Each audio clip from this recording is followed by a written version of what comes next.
Ok, mais uma vez uvas e personalidades e sempre com o objetivo de divulgar, diferenciar e valorizar as uvas e personalidades. Hoje temos a Adriana Roon, empresária, CEO da imobiliária Dubai, que nos vai falar um pouco sobre quem é a uva Adriana Roon. Adriana, obrigado por ter vindo ao meu programa. Eu que agradeço pela oportunidade de estar aqui com vocês e falando um pouquinho da nossa história também. Né? Por favor. Tá, então, a Dubai, vamos te falar, né? Comecei, se a gente for contar, é uma autobiografia não autorizada, né? Eu até brinco, né? Então, assim, a Dubai nasceu em 2017, mas no ramo de corretagem eu tô desde 2010, né? Eu entrei numa imobiliária, né? Onde que eu fiquei ali basicamente 7 anos, né? E chegou um ponto assim, né? Eu falo assim, foi uma escola para mim, dali onde fui tendo conhecimento, né? Como que eu vou te dizer assim, do ramo da corretagem, porque até então, quando eu entrei para o ramo da corretagem, nem eu imaginava a dimensão que é isso, né? Eu falo assim que trabalhar com vendas, a pessoa tem que amar, a pessoa tem que gostar, né? Gostar de ter aquele carinho com o cliente, isso. E eu fui cada vez assim, mais me afeiçoando, né? E eu até falo que a minha história é bem interessante, porque assim, quando eu trabalhava no ramo, né, na empresa que eu fiquei, eu queria ser gerente. Eu não queria ser. Era a minha visão, então. Era a minha visão, né? Você começar com corretor e gerente, que eu acho que é a escadinha que todo mundo quer, né? Crescer, né? E daí me puxaram o tapete e falaram assim, não, aqui não vai ter, só vai ter corretor, não vai ter gerente. Mas já fazias sombra, no caso? Oi? Já estavas a fazer sombra? Exatamente. Daí cheguei a um ponto e falei, não, eu quero crescer, né? Eu quero crescer. E aí Deus foi tão generoso comigo que eu pulei do corretora para ter a própria imobiliária, né? Vamos tentar, vamos com a cara e com a coragem, né? Fui abrir sozinha, tive muitos, eu falo assim, os percalços que a gente fala, que não é fácil, né? Para quem está começando, não é fácil você abrir uma empresa, impostos, aluguel, né? Sem funcionário. Eu comecei sem funcionário, você fazer um investimento alto, sabe, João? Então, que nem eu falo assim, é muito... Uma aventura. Uma aventura, né? Eu falei, será que isso vai dar certo ou não? E assim, ó, fui muito abençoada. Mas, no entanto, é assim, vamos ver assim, quem é a Adriana Roon, no sentido em como é que surgiu esse clique para enverdares por essa aventura do imobiliário? Como é que surgiu esse clique? Qual é a tua formação? Tem relação direta com a área profissional em que estás? Como é que surgiu o clique? Ai, meu Deus, então, é até difícil a gente falar isso, né? O ramo de vendas, a área de vendas, sempre eu tive. Eu tenho, meu pai já é falecido, mas ele sempre trabalhou com vendas. Meu pai era bananeiro. Então, eu falo que o comércio está na minha família toda, então é uma coisa que está no sangue, né? Então já trabalhei, já fui vendedora de, como é que fala, plano odontológico, já fui vendedora de assinatura por TV, já fui vendedora de joias, foi antes de vir embora aqui para Guaratuba. Então assim, eu falo assim, hoje é até difícil de falar quem que a gente é, na verdade. Hoje eu falo que eu sou uma corretora, entendeu? Visto a camisa, gosto do que eu faço, como tem muitos outros corretores, né? Até sábado foi o nosso dia do corretor, né? E a gente tem muitos corretores bons em Guaratuba, né? Assim, que eu até brinco com alguns, que eu falo assim, tá na hora de você abrir, porque você não abre, né? O seu comércio, vamos dizer assim, né? A sua imobiliária, né? Nisso. Então, assim, hoje eu me vejo eu me sinto uma profissional, entendeu? Do ramo de vendas, do comércio, em atendimento, e sinto também uma empreendedora, porque eu gosto de incentivar as outras pessoas, principalmente as mulheres, entendeu? A empreender o que você faz, né? Porque hoje vamos falar que nós, Guaratuba, hoje nós somos muitos empreendedores escondidinhos, mas que são não vou falar, de um grande profissional e que não são reconhecidos. Né? Mas, é assim, tu tens que admitir uma das coisas que eu reparei desde que eu vim para o Brasil, tá? E acho que se coordena bem com o ambiente. O feminino no empresário, geralmente, quando é um ambiente maioritário masculino, eu sinto um certo receio do masculino pela inteligência feminina. Sim. Existe esse medo? Existe. Os homens têm medo de mulheres inteligentes. Existe, né? Aquela questão, aquela palavra que é o machismo, né? Mas, assim, tem muitos que sabem lidar, trabalhar com isso, né? Mas temos, assim, hoje, o que eu vejo, falando pela minha empresa, que eu tive, você lidar com uma pessoa que é mais velha que você, que seria um funcionário mais velho que você, tanto o masculino não aceitar a ordem, não, eu não vou aceitar a ordem dela, mesmo sabendo que ela é sua patroa, né? Eles não têm essa resiliência ainda disso. E também, assim, a gente tem a parte também de feminino com feminino, entendeu? Assim, né? Mas é mais equilibrado, podemos dizer. Ele é mais equilibrado, mas eu ainda vou te falar assim, ó, hoje eu tenho uma equipe maravilhosa, entendeu? Né, já tive algumas pessoas que entraram e saíram da imobiliária, né? Que hoje cada um está seguindo a sua vida, né? Passaram, e é que eu falo assim, a gente ser aberto, entendeu? Você trabalhar em equipe, você não ter aquela coisa assim de, eu sou a empresa, a patroa. Não chefe, mas líder. Mas sim líder, entendeu? Você liderar a sua equipe ali e junto fazer a coisa acontecer. Então hoje eu vejo isso, entendeu? É assim, como eu costumo dizer, assim, sempre disse assim, lamentavelmente muitos homens têm medo de mulheres inteligentes, mas é assim, fazer o quê? Adriana, agora vamos para o lado da uva. Tá, é assim, já falámos do profissional e geralmente vou para a parte mais intimista. Geralmente, é assim, a Adriana veio envergonhada, tá? E uma das perguntas que não fiz, por acaso não fiz, que eu faço sempre nos bastidores, é o que é que eu não posso perguntar. Mas está tranquilo, até agora está tranquilo. Agora vamos para a uva, tá? Isto é os bastidores, ó. Agora vamos para a uva. Adriana, como pessoa, tá? É assim, se a tua vida fosse um livro, qual era o título? Como que era o título? Acho que meio sincerona, meio briguenta, eu sou. O título do livro seria? Meio sincerona, meio briguenta, comediante. Eu falo assim que eu tenho o meu lado muito cômico, né? Às vezes você tem um lado, porque como é do ser humano, o seu lado de você lutar pelo que é teu, entendeu? Eu sou assim, você fez mal isso pra mim, você falou isso de mim, eu vou resolver na hora isso, entendeu? E ir atrás do que é meu por direito, se não resolver. Então, eu não sei nem te denominar que título que eu daria isso, porque... Essência? Oi? Essência? Essência. Essências. Essências. Essências. Adivinhar. Então, é assim, basicamente, geralmente, ao início, eu fazia uma coordenação e uma comparação da personalidade que eu entrevistava com a personalidade de uma uva, tá? Tu bebes vinho? Opa! Então é assim, uma das coisas que eu comparei posso, de alguma forma, comparar a Adriana é a Merlot, tá?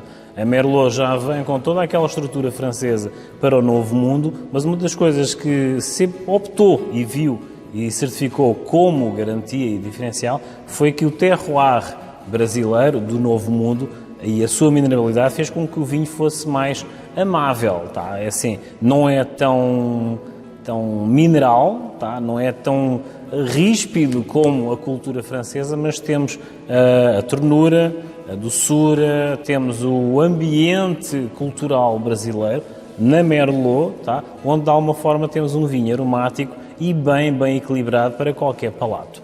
Adriana, agora é assim, agora para finalizar, eu gostava de dissesse assim, aos jovens profissionais que estão a caminhar, a gatinhar agora no teu ramo, na área imobiliária, o que é que tu os aconselhas? Então, qual que é o conselho? Hoje os jovens profissionais vendo, o que que eles vê?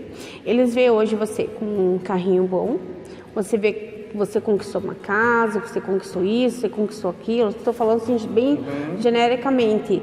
E eles acham que você ser o corretor, não, eu vou ser corretor porque aquele corretor está vivendo uma vida boa, mas ele não viu quanto de ônus que ele...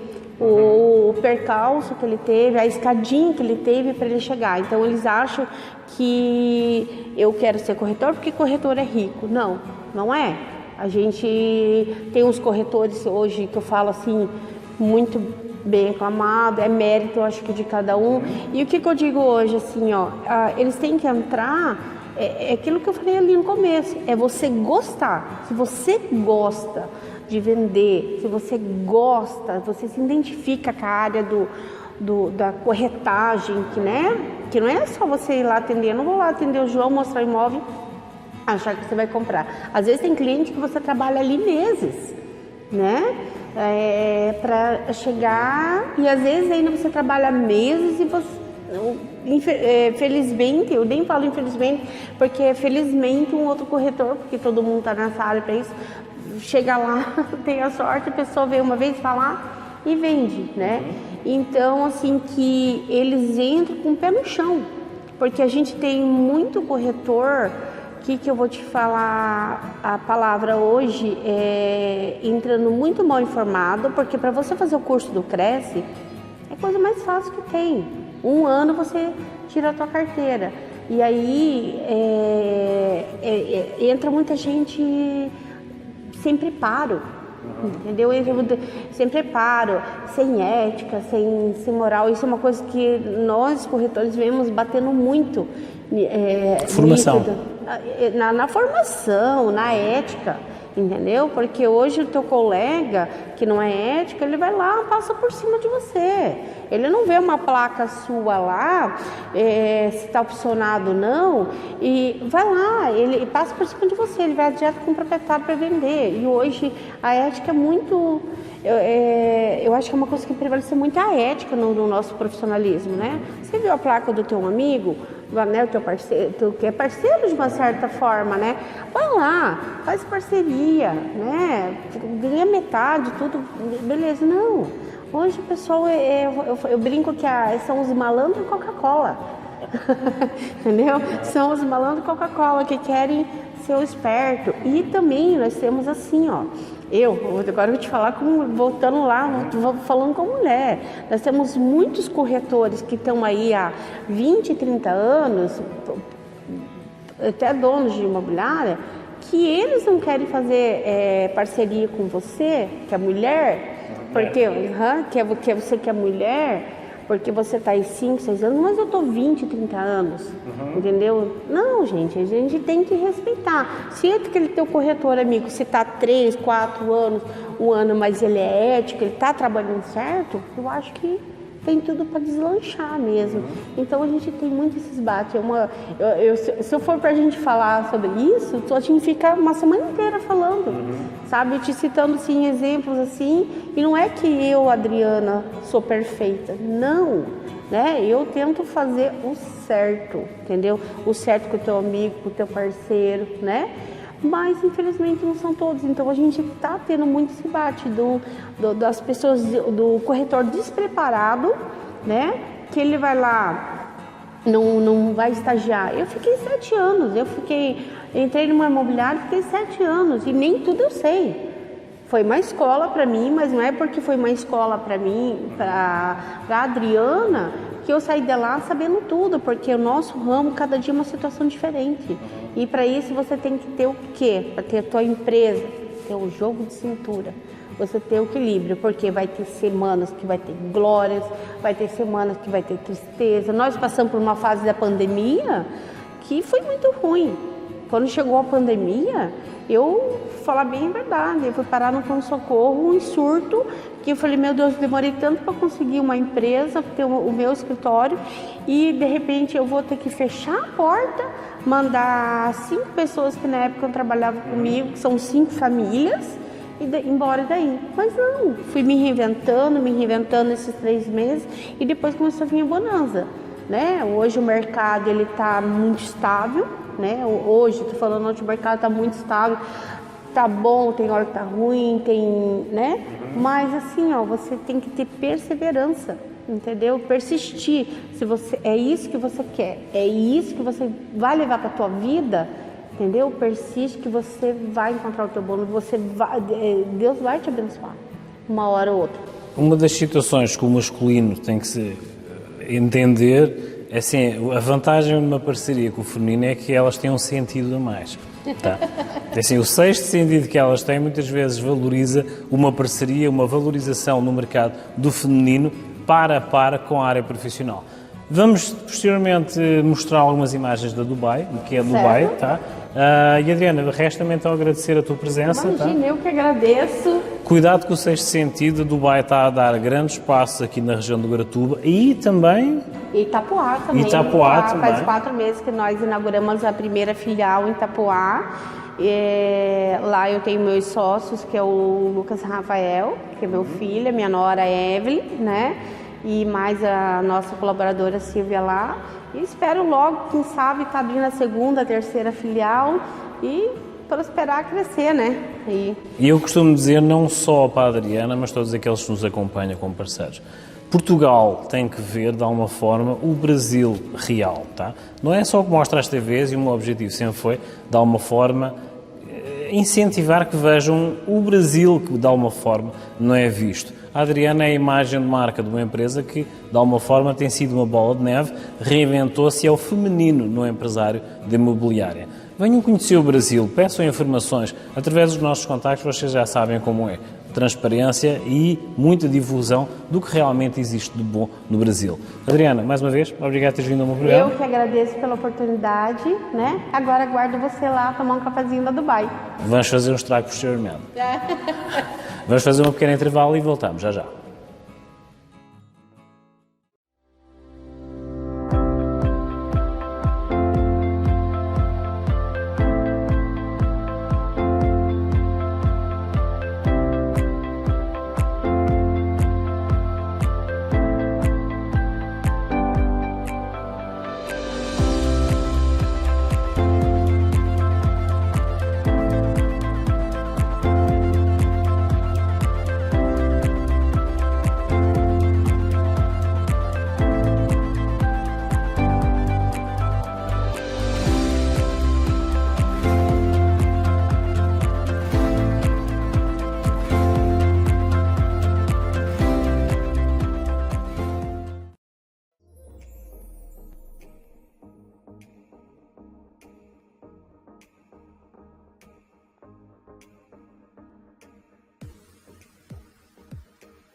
uma junção de duas palavras, agora é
Então aqui estamos uma vez mais com Uvas e Personalidades, hoje com uma pequena participação de um amigo nosso já de há uns anos, tá?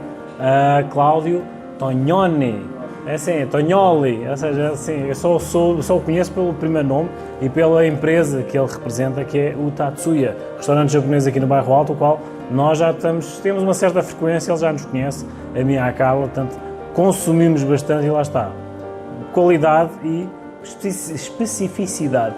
Característica do Cláudio Tognoli, tá, é que assim, o homem esteve em Portugal a tirar um curso técnico-profissional em hotelaria, abriu várias lavanderias e agora conhecemos-nos aqui no Bairro Alto, num restaurante japonês. Cláudio, obrigado por teres vindo ao meu programa. Obrigado. Explica-me como é que foi essa transição, como é que foste para Portugal, o que é que te puxou para a hotelaria? Na verdade, Explica. eu fui para ficar 15 dias. Fiquei há 14 anos. 15 dias. E a questão da hotelaria foi uma questão de sobrevivência ou foi algum clique? Explica-me essa evolução. Sobrevivência, daí conheci minha ex-mulher, que ela trabalhava como era deputado. E daí procurar alguma coisa para te abrir, tinha uma lavanderia para vender, comprou a primeira, depois comprou uma segunda, comprou uma terceira e foi. E foi uma evolução. Como é que te adaptaste à nossa mentalidade? Bem. Bem? Não nos achaste curitibanos? Um pouquinho. Quais foram as dificuldades que tu encontraste lá? Em Portugal? Nenhuma. Mas fala um pouco mais, é assim, como é que eles te acarinharam, como é que foi encaixar o brasileiro com o português? A nossa gramática é diferenciada. Como é que tu encaixaste nisso? Adaptaste bem? Adaptei bem, foi bem. Fui pegando. Com o tempo, 3 meses já estava, 6 meses já era um português. Já era um português com 3 meses? 6 meses. Tá, experiências que tenhas lá tido assim, positivas, assim, lá, como eu te estava a dizer, nós somos um pouco fechados.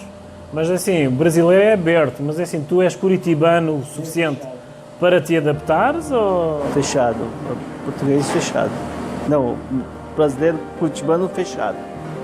Era bem fechado, então foi rápido a adaptação. Ou seja, viste muitas semelhanças. Muita. E depois é assim, o que é que te fez sair de Portugal? Vieste para cá? Eu vim para cá para dar um tempo, ficar uns 6 meses, 3 meses na verdade. E estou há 6 anos de volta no Brasil. Mas é assim, tu sentes saudades? O que é que... Comida, culinária. É, nós temos aquela questão de dizer assim, ele sente saudades da comida, da bebida e lá está, mas aqui é muito rico em gastronomia. Mas assim, vens de uma lavanderia, tiraste o curso de gastronomia, vens para cá, abres um restaurante japonês, tá? Explica-me esses pulos, é assim, tu puxas sempre para a gastronomia? Foi algum clique familiar? Explique-me de onde é que vem esse clique. Sobrevivência. Sobrevivência, sim. Mas sempre a hotelaria. Sempre hotelaria. Explica-me o que é quer dizer Tatsuya. É subir. Subir da ascensão, é isso? E quem é que puxou esse nome? Foste tu? Não, foi a minha esposa, que é o nome do meu enteado. O nome do enteado chama-se Tatsuya. Tatsuya, Ascensão. aham. E mais, conta-me lá, assim, estás aqui há 6 anos, o Tatsuya existe aqui há Vai fazer 6 anos. 6 anos também. Evolução, como é que tu te adaptaste a esta nova realidade? Sobrevivência. Sempre sobrevivência. Regaçar as mangas e trabalhar. Ou seja, mas esse espírito, tu tens sangue italiano. Tem. A tua esposa é? É japonesa. Japonesa, é assim. Explica uma coisa, Tatsuya, ascensão é o significado. Como é que tem sido o significado desse nome para esta empresa, desde o seu início, abertura e durante todo este período atípico? Como é que tem sido essa resistência? Subindo, sempre evoluindo, procurando. Tem até no Face lá, procurando os melhores ingredientes para fazer a melhor comida japonesa, sempre. Tu tens tido o apoio, digamos assim, da comunidade nipónica aqui do bairro Alto ou tem sido discreto? Não, bem discreto. Então tem sido uma questão de sobrevivência. Mais ou menos isso. Diz-me uma coisa, assim, aconselha lá os jovens empresários que estão a enveredar pela tua área profissional, o que é que tu aconselhas? Muito trabalho. Mas olha para eles, olhos nos olhos. Muito trabalho. Muito. Das 7 da manhã à meia-noite. Então, assim, resiliência, resistência. E assim, o italiano, por si só, já tem na veia aquele sangue de estar sempre a evoluir. Sempre é uma pecinha resistente. Está sempre ali com aquela persistência. O japonês, como é que é? Também. A cultura também é muito trabalhadora. Muito trabalhadora. Mentalidade Europa, o japonês, a mentalidade é quase igual, quase idêntica. Diz-me uma coisa, como é que foi conversar ou adequar duas culturas? Um italiano que gosta de se expressar com os braços e o japonês que não fala. Explica-me como é que foi essa assemblagem dessas culturas. Como é que vou-te explicar? É assim, explica para lá que é assim, o pessoal está curioso, assim, como é que o italiano, vamos optar pelo que dizem que os opostos se atraem, será por isso? Com certeza. Como é que é a comunicação? Boa, muito boa. Mas o italiano fala pelo japonês? Sobrepõe-se ao japonês ou tenta puxar que o japonês fale também? Também. Tenta puxar que o japonês fale também. Também. Ok. Cláudio, obrigado por teres vindo, tá? Obrigado. Vamos fazer depois uma pequena mostra do que é o Tatsuya, a história do Tatsuya e lá está, sempre em ascensão. Voltamos já.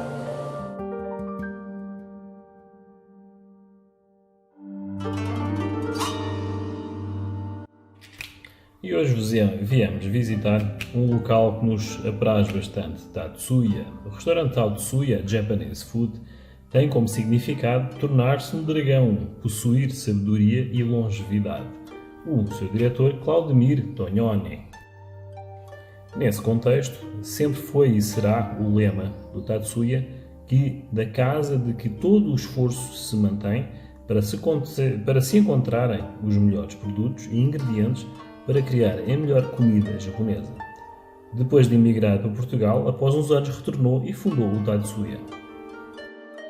Como referência da culinária japonesa, temos um exemplo de que se desenvolveu ao longo dos séculos como um resultado de muitas mudanças políticas e sociais no Japão.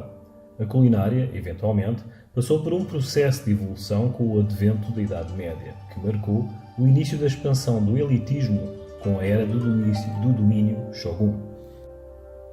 No começo da Era Moderna, ocorreram mudanças significativas, resultando na introdução de elementos de cultura não japonesas, principalmente da cultura ocidental do Japão.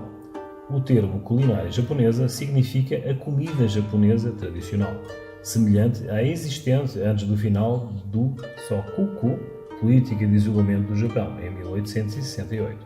Em um sentido mais amplo, podem incluir alimentos cujos ingredientes ou métodos de preparo foram posteriormente introduzidos do exterior, mas que foram desenvolvidos por japoneses de forma diferente. A cozinha japonesa é conhecida por dar importância à sazonalidade dos alimentos, qualidade dos ingredientes e apresentação.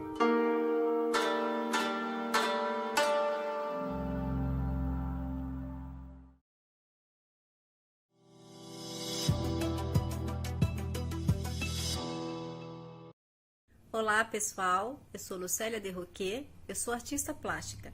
Venho aqui contar para vocês que eu adoro assistir o programa Uvas e Personalidades com João Carlos Farrapa. Quem ainda não conhece, convido a conhecer. Um grande abraço a todos. Olá, meu nome é Daniel Cel, sócio da Cristal Massas, uma empresa em expansão em Curitiba, região metropolitana. Fabricamos produtos de excelente qualidade e eu assisto o João Farrapa em Uvas e Personalidades.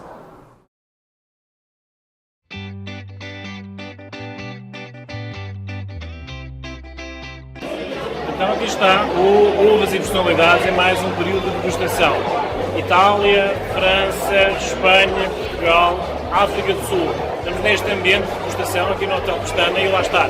Vai haver muito conteúdo, muitas situações inovadoras, rótulos expansivos, podemos chamar assim, e lá está, muita curiosidade. Não percam então, quiçá, mais uma degustação aqui do vosso apresentador de Uvas e Personalidades, João Carlos Farrapa, aqui diretamente do Pestana Hotel. Próximas novidades para sempre.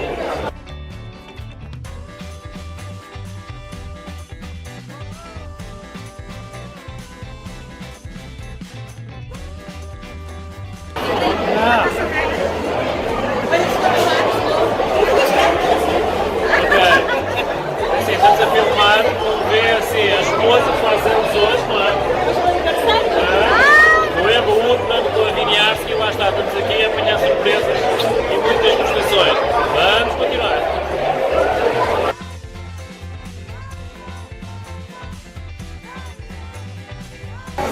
Ok, Uvas e Personalidades aqui com o Mal, da France. Fazem whisky em Pinhais. Estão escondidos, mas é assim, espetáculo. Mal, diz-me uma coisa, como é que é a produção? A produção é feita, primeiro uma cerveja, depois ela é destilada com lascas de carvalho na coluna e vai para a barrica de carvalho. Fica por 2 anos e é diluído para entrar na garrafa. Então é assim, grande surpresa, já aproveito, estou em pé, tá? Mas é assim, é uma coisinha de jeito e estão escondidos. Eu vou passar posteriormente o site e os contactos dele, vejam uma coisa escondida, mas lá está. Está aqui um santo grau bem escondido em Pinhais. Depois eu passo os contactos, mais novidades.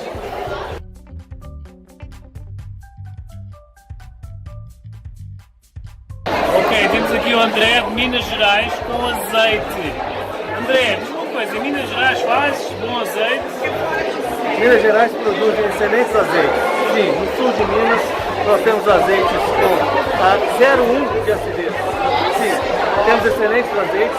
A acidez não quer dizer boa qualidade em azeite, mas no laboratório você vai conseguir uma classificação boa. Mas o importante do azeite é você identificar a picância, o aroma, né, dos azeites. E a vontade de fazer bons produtos no sul do Brasil. Oi? E a vontade de fazer bom produto no sul do Brasil. Desculpa, não entendi. E a vontade de fazer bons produtos no Brasil. Se temos vontade de fazer bons produtos no sul do Brasil, temos, como não? O sul do Brasil, hoje também, tem produção de azeite de excelente qualidade, né? E nós, de Minas, estamos tentando chegar na qualidade de vocês do sul. E estamos próximos, se não igual. Sim, o azeite do sul é muito bom. É o testemunho do CEO da Caution, azeites aromatizados ou saborizados. É assim, sigam as redes sociais dele e mais uma aventura aqui com Uvas e Personalidades. Temos mais.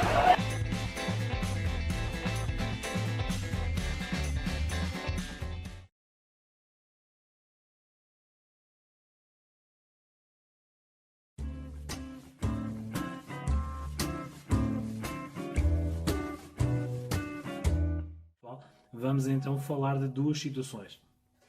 Primeiramente, hoje temos um rótulo que é o Allegro, tá? O Allegro, que é uma uva moscatel da vinícola Bettiato. Então, duas situações diferenciadas. Vinícola Bettiato. Estamos a falar de uma vinícola que no final do século XIX veio o Sr. Bettiato da Itália com o espírito empreendedor de investir na plantação de vinícolas, na plantação de vinhas, perdão, para fundar uma vinícola em Francisco Beltrão, aqui no sul do Brasil. No caso, estamos a falar de uma questão de empreendedorismo, tá? Um italiano, que de alguma forma em 1960 houve uma união entre duas famílias, a Bettiato e a Brocardo, que juntaram todo aquele conhecimento que traziam da Europa e das suas gerações anteriores e aplicaram esse conhecimento na produção de vinhos de qualidade, tá? Que já se demonstra essa amplitude desse conhecimento perante todos os rótulos que já estão em expansão. Inicialmente foi em Francisco Beltrão, mas já se encontram aqui em Curitiba com uma grande perspectiva de mercado de amplitude. Isto no caso do rótulo. Tá? Grandes esforços da parte da empreendedora, empresária e produtora Cátia Bettiato, que se tem de alguma forma proposto a desenvolver e a manter essas raízes culturais e todo aquele know-how dos ancestrais, digamos assim, italianos, perante esta produção vinícola, que é uma questão de herança, como eu costumo dizer. Agora vamos falar da uva, para não complicar. Estamos a falar de uma moscatel, ou moscato. Muitos de vocês já a conhecem, mas é assim, tem uma história muito interessante. Crê-se que há 5.000 anos atrás foram os fenícios que a trouxeram para a região do Mediterrâneo e passaram a plantá-la em todas as costas do Mediterrâneo e que os romanos conseguiram explorar. Na altura, os romanos deram-lhe a nomenclatura ou o nome de Pinae, ou Pine em latim. Nada mais é que uma tradução que eles disseram, que está registada nessa nomenclatura de Pine, ou Pinae, em latim, aquilo que as abelhas gostam, aquela que as abelhas gostam. Ou seja, é uma uva doce que, a partir do momento em que começa a amadurecer, as abelhas são atraídas pelo cheiro desse açúcar próprio da uva que está a ficar condensado e concentrado quando elas amadurecem. Estamos a falar de um vinho, um moscato ou moscatel, no caso, é feito para frisante, tá? Tem uma injeção de gás carbónico, QB, quanto baste, para que o faça de alguma forma refrescante, tá? Para que disfarce um pouco desse açúcar saturado. Não um vinho doce, tá? Não estamos a falar de um vinho licoroso, absolutamente. É uma uva muito sensível, muito subtil, tá? Em que o gás carbónico vai ajudar a que seja um espumante com uma personalidade própria. Estamos a falar aqui no caso de gradação alcoólica de 7.7, tá? É um vinho muito subtil. Há quem use na harmonização de bivalves, estamos a falar de marisco com casca, ou camarão, ou um peixe, mas também muito utilizado para entradas, tá? Finger foods, pequenos aperitivos, ou também para finalizar o jantar. Geralmente, culturalmente, há muitas populações, muitos povos, digamos assim, que utilizam no final de uma refeição um digestivo, como eu costumo dizer. Para quem não quer uma bebida muito estruturada, uma cachaça, um licor, um porto, um conhaque, geralmente pode querer uma coisa com gás carbónico, mas que acompanhe a sobremesa. No caso, o moscatel acompanha sempre nozes, damasco, o vosso pinhão aqui do sul do Brasil, mas também muitos frutos secos que acompanham esta bebida exatamente para fazer uma sobremesa. Sobremesas leves. Uma mousse de maracujá vai muito bem um moscatel, exatamente pela questão de ser um frisante adocicado, tá? Mas com gás carbónico, com 7 graus de álcool, vai muito bem para uma finalização e vai casar muito bem com o final desse menu que se quer familiar. Vamos falar de umas entradas, que encaixa bem. Há quem o tome durante a refeição, é uma questão de opção, mas geralmente quem coma ou esteja a pensar a fazer uma salada, um marisco sem grandes condimentos, sem grandes estruturas a par, com molhos, etc., vai bem na entrada, durante a refeição principal e também na finalização com a sobremesa. Portanto, estamos a falar de um vinho com uma estrutura ideal para refeições medianas, digamos assim, ou abaixo da média, sem grandes estruturas, sem grandes gorduras, sem grandes molhos, mas um bom casamento para uma refeição leve, entradas ou sobremesas. Referências finais, geralmente o que eu costumo dizer é assim, quer-se descomplicar, não vejam o rótulo, vejam a uva. Tem sempre uma referência da uva, aqui no caso moscatel, tá? Vem o rótulo, tem toda uma estrutura e uma simbologia própria da vinícola, vem a identificação do rótulo perante o número de unidades que foram produzidas ou um significado especial, vem o nome da uva e vem o nome da vinícola. Grau de álcool, aqui no extremo, com o conteúdo de 750 ml.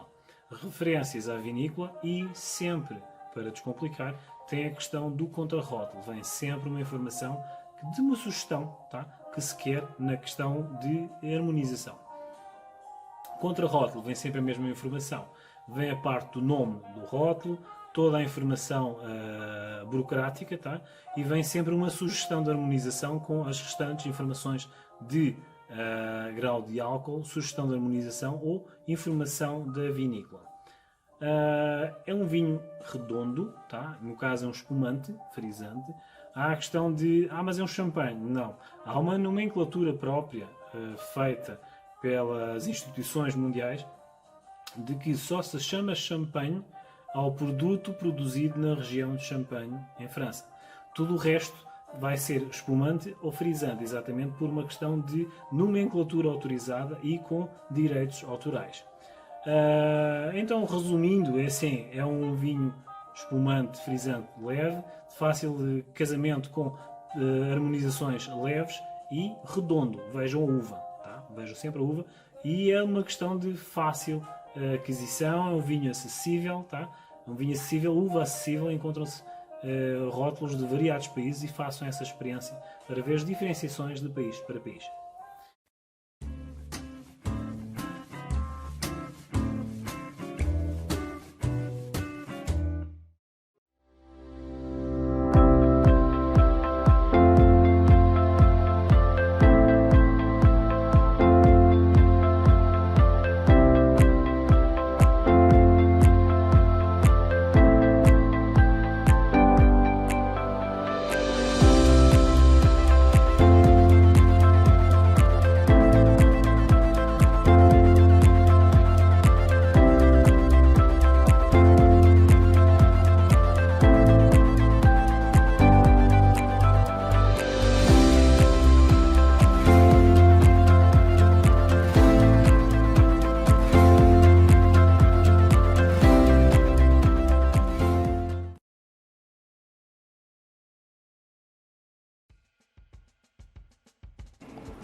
Ok, uvas e personalidades, agora viemos para fora. Viemos aqui falar com o empresário Daniel Sewo, da Cristal Massas, ou seja, uma empresa já em expansão. Criámos essa coincidência de ser daquelas pequenas empresas médias que já estão a ser bem vistas aqui dentro e lá fora, e apanhámos nada mais nada menos que Deus e não o anjinho. Ou seja, vamos falar com um dos principais sócios da Cristal Massas. Daniel, obrigado por teres vindo ao meu programa. Olá, Uvas tudo bom? e personalidades, tá? Diz-me uma coisa, quem é Daniel Sewo e como é que explicas o segredo dessa expansão tão grande, tão rápida da Cristal Massas?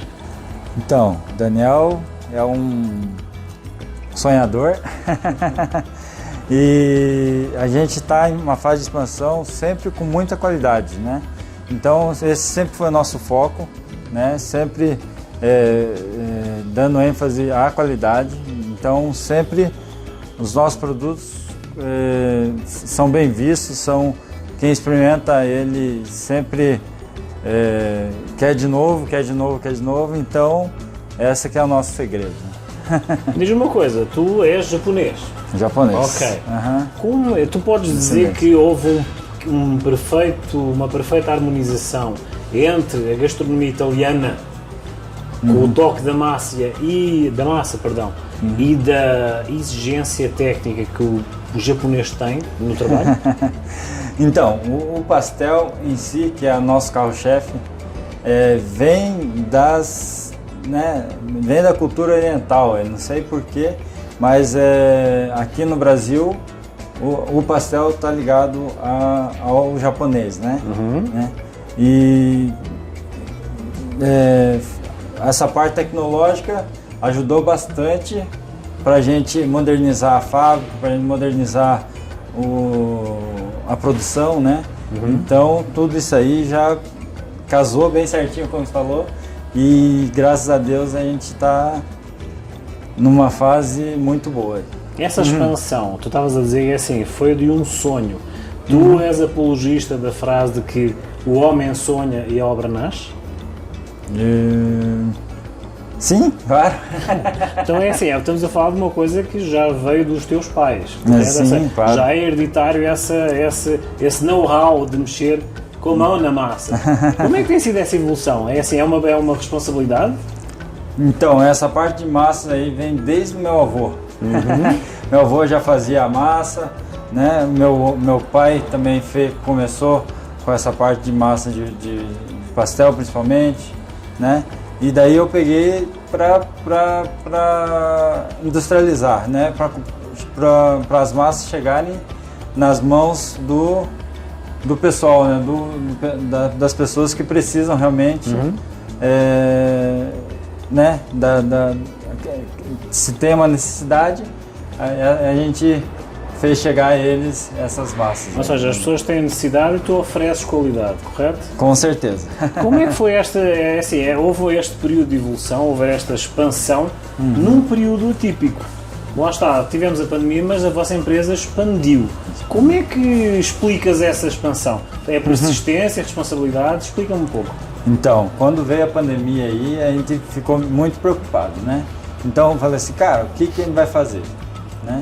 Cara, a gente se reinventou, né? Procurou novos mercados, procurou novos produtos, então o pessoal estava em casa, queria produtos de qualidade, produtos bons, e a gente falou assim, cara, achou um nicho aí, assim, vamos produzir, né, o nhoque, o rondelli, o ravioli, né? Então essa parte aí casou bem certinho. Como é que foi essa aventura para percorrer esse caminho? Eu sei que não estás sozinho, tu tens todo um staff que tem um objetivo comum, que é a evolução da empresa. Lógico, há a disciplina, há a responsabilidade, há a qualidade do produto. Mas uma coisa, como é que tu encaraste esse desafio? Nossa, foi bem foi bem complicado. Então foi assim, sabe? O que a gente faz? Ou a gente reduz a equipe, reduz o pessoal, reduz as máquinas, reduz tudo, ou a gente vai com a cara e a coragem, né? Sempre pensando bem, sempre vendo o próximo passo. E, cara, isso aí é o que a gente fez e graças a Deus deu muito certo, sabe? As gerações anteriores a ti, estamos a falar do teu avô e do teu pai, como é que veriam ou veem esse... Vocês chamam pulo de gato, não é? Assim, como é que esse pulo de gato, esta expansão tão grande da Cristal Massas? Então, a cultura japonesa, ela sempre teve um quê, né? Com esse crescimento, com um negócio assim, sempre o que tá bom já o que eu estou fazendo, nunca galga muito mais coisa assim, sabe? Falei assim, não, mas eu fiz a sociedade, né, com a Tânia, com o negócio, com o pessoal, e eles também são junto com a gente, assim, sabe? O mesmo pensamento, o mesmo... São lutadores. Então, cara, um vai dando força para o outro, então deu bem certinho. Um casamento perfeito. Um casamento perfeito. Então, provavelmente graças à sociedade, né, a Tânia, a gente chega num patamar, um vai dando força para o outro e a gente chega onde a gente quer chegar, né? Ou seja, é o equilíbrio, entre os opostos. Exatamente. A Tânia é totalmente o oposto de ti. O oposto. Então isso aí que casou bem certinho, né? Então a gente tem o mesmo objetivo e deu muito certinho. Diz-me uma coisa, o jovem empresário que esteja na área de gastronomia ou de produtos de consumo para a gastronomia, tens algum conselho para lhes dar? Olha para lá e diz, qual é o conselho que dás a essa nova geração? conceito assim, não tenha medo, né? Vá trabalhando, trabalhe persistentemente e que o resultado sempre chega, né? Você trabalhando com foco, aonde você quer chegar, cara, trabalhe e o resultado vai vir. Então é assim, eu posso considerar um samurai das massas? Com certeza. Agora é assim, agora para finalizar eu geralmente faço sempre uma pergunta mais intimista, tá? Uma pessoa que conhece o Daniel pela primeira vez, como nós, como aconteceu connosco, a pessoa quando fala contigo ou conhece a ti como pessoa, o que é que elas leem nos teus olhos? Honestidade e sinceridade. Um samurai. Daniel, é assim, fala. Não tenho nada. Honestidade, assim, mas agora é assim, diz-me uma coisa, as tuas redes sociais vão passar aqui por baixo, no rodapé, tá? Vejam Cristal Massas, vejam as redes sociais, é assim, um exemplo de uma grande expansão, podemos dizer que estás internacional, não? Quase, a gente já está com planos aí para exportar aí para esse ano ainda.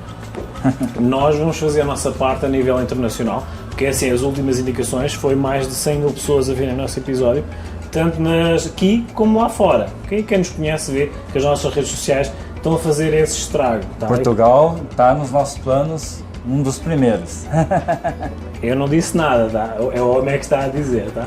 Ok, obrigado por ter assistido. Daniel, muito obrigado por essa Muito obrigado, tá? João. Tudo de bom. E vejam obrigado, pessoal. O samurai das massas.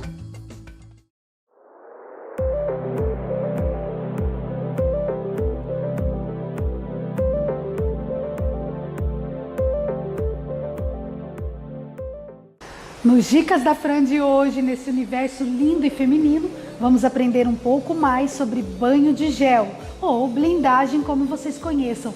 Vamos transformar as mãos e ver se elas fazem mal realmente à saúde. Será que quebra a unha? Será que realmente faz a sua unha de baixo crescer? Siga o nosso programa com Marília Blaut e você vai se encantar. Oi, meu nome é Marília.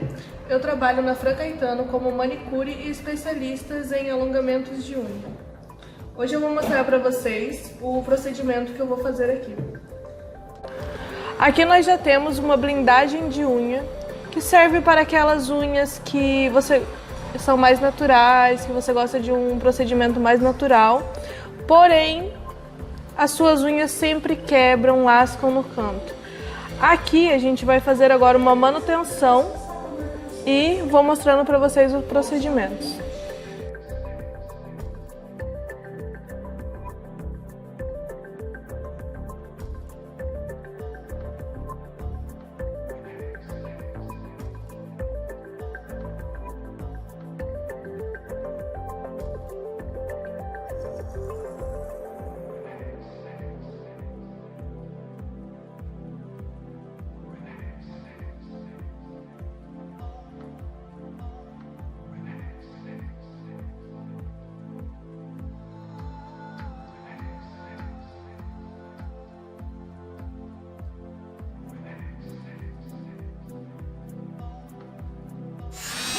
Aqui estamos removendo a esmaltação em gel que restou.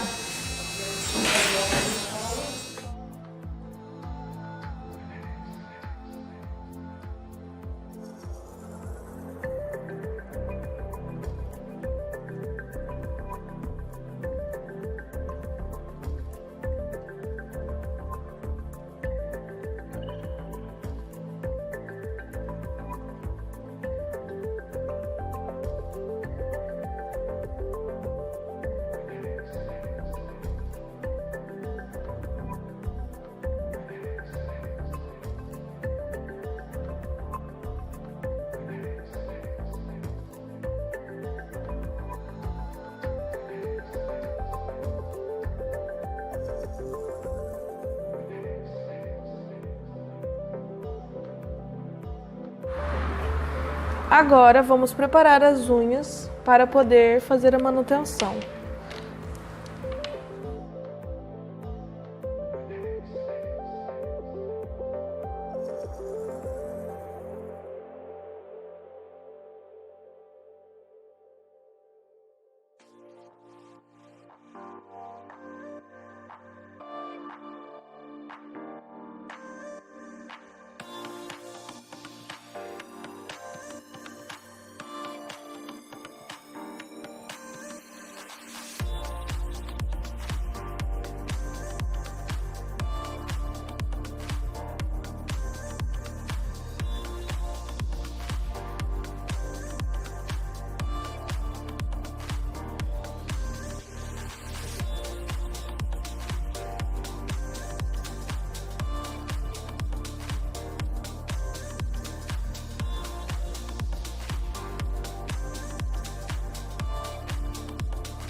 Aqui agora terminamos a manutenção, pronta já para a esmaltação, já com a cutilagem perfeita, feitinha, tudo certinho.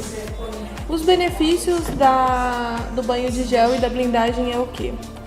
Sempre cresce aquelas unhas, mas quebram no cantinho, dão uma lascadinha e assim vocês podem ver, elas estão blindadas com um tom natural e a esmaltação vai durar aqui de 15 a 20 dias.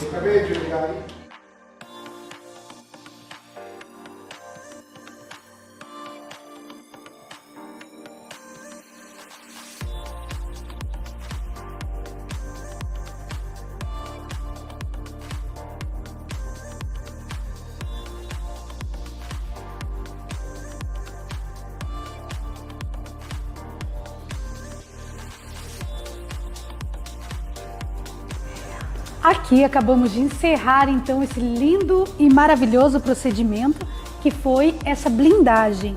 Convidamos você a frequentar o nosso salão de beleza Fran Caetano e aproveitar essa dica no litoral do Paraná. Curta, compartilhe essas dicas e se torne uma mulher poderosa.